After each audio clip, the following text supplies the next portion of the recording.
전 세계 곳곳에 위드 코로나 바람이 불고 있는 가운데 중국은 오히려 제로 코로나를 강화하고 있습니다. 제로 코로나는 단 한 명의 확진자도 용납하지 않는 무관용 정책을 말하는데요.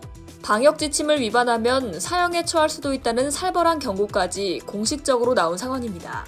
이 정도로 규제가 지나치게 삼엄한 수준이라 중국 내에서도 비판의 목소리가 나오고 있습니다.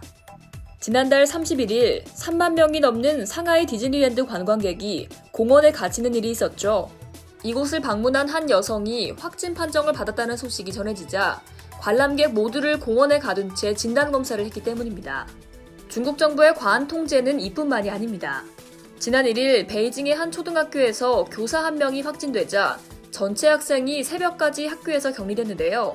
밀접 접촉자뿐만 아니라 7세에서 12세 어린 학생 전부를 새벽까지 교실에서 나가지 못하게 한 겁니다. 이는 중국 당국이 지난달 중순부터 시행하고 있는 시공 동반자라는 새 방역 조치의 일환인데요. 같은 시간, 같은 공간에 있었던 사람이라는 의미의 시공 동반자는 확진자와 동선이 겹치는 경우가 해당되며 기존 밀접 접촉자와는 차이가 있습니다. 확진자와 800제곱미터 이내에서 10분 이상 접촉하거나 확진자가 확진 판정을 받기 전 14일간 누적 접촉 시간이 30시간이 넘는 경우가 시공 동반자로 분류되는데요. 시공 동반자로 확인되면 무조건 3일 이내에 2차례 검사를 받아야 합니다. 이 정책으로 인해 쓰촨성 성도인 청도에선 지난 4일 확진자 5명이 발생하자 최소 8만 2천 명이 시공 동반자 안내 문자를 받았습니다. 또 관영 방송사인 중국 중앙방송을 통해 방역 규제 위반 시 최고 사형에 처할 수 있다는 섬뜩한 경고를 내보내기도 했는데요. 이렇게 중국 정부는 제로 코로나 고삐를 세게 당기며 숨막히는 통제를 하고 있지만 확진자는 증가하는 모양새입니다.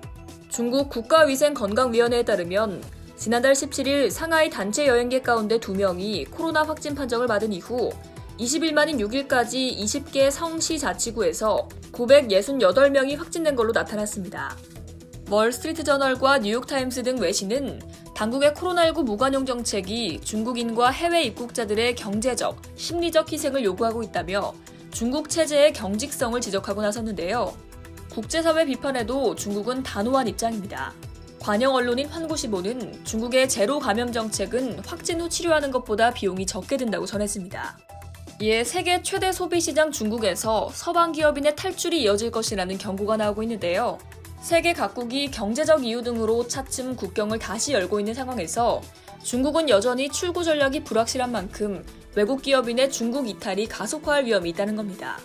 이렇게 무작정 폐쇄하고 통제하는 게 오히려 악영향을 끼칠 수 있다는 걸 중국만 모르고 있는 듯합니다.